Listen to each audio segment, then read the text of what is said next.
ఇన్నొద్దు లెక్క కాకుండా ఏపీ రాజకీయాలు ఇప్పుడిప్పుడు మస్తు ఇంట్రెస్టింగ్ అయినాయి. అటు బాబు సారు పురంధేశ్వరి మేడం, అన్న జగనన్న, ఇటు షెల్లె షర్మిలక్క, పవన్ సారు అందరూ అధికారం కోసం మస్తుగా తన్లాడుతున్నారు. ఇక వాళ్ళందరిని ఇడిచిపెడితే షర్మిలక్క రాజకీయం అయితే మస్తు చిత్రంగా ఉన్నది. చెయ్యిపాటి పగ్గాలు చేతబట్టిందో లేదో మోదాలే అన్న జగనన్న మీదికి మాటల బాణాలు ఇడిచింది. అప్పుడు అన్న అధికారంలోకి అచ్చుడు కోసం ప్రచారం చేసింది. ఇప్పుడు అన్నను అధికారంలోకేంచి దించనీకి ప్లాన్లు పథకాలు రచిస్తున్నది. చెయ్యిపాటి పెబ్బేగా అట్లా సీటెక్కిందో లేదో అన్న మీద ఇట్లా తూటాల బాణాలు ఇడవనే ఇడిచింది. జగన్ రెడ్డి అని మొదలుపెట్టి పువ్వు పార్టీ పార్ట్నరు అని అనేదాకా పోయింది.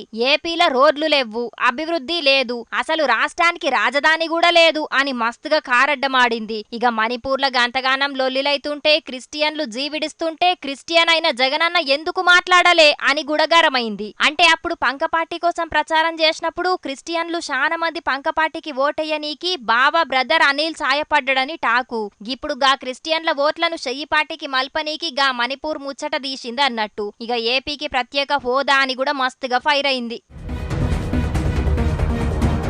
తెలంగాణలో ఎట్లయినా సొంత పార్టీ పోటీ చెయ్యలే. ఇక నాయనను సీఎం చేసిన పార్టీల షేరికై పెబ్బైనందుకు గా పార్టీని అధికారంలోకి దేవాలే అని పెద్ద ఆశయంతోటి రేపటికెంచి ఏపీ జిల్లాల పర్యటన పెట్టుకున్నది షర్మిలక్క. ముందుగల శ్రీకాకుళం జిల్లాకెంచి గీ కార్యం షురువైతదట. 23వ తారీఖెంచి 30-31వ తారీఖు దాకా నడుస్తదట గీ పర్యటన. ఇక ఇన్నొద్దులున్నట్టు కాకుండా గిప్పటికెంచి చెయ్యిపార్టీ లీడర్లు కార్యకర్తలందరూ మస్తు జోరు మీదుంటున్నారు. కర్ణాటక తెలంగాణలు వచ్చినట్టే అధికారంలోకి అత్తం అని అనుకుంటున్నారట షర్మిలక్క మాటలను చూస్తున్న చెయ్యిపార్టీ కార్యకర్తలు.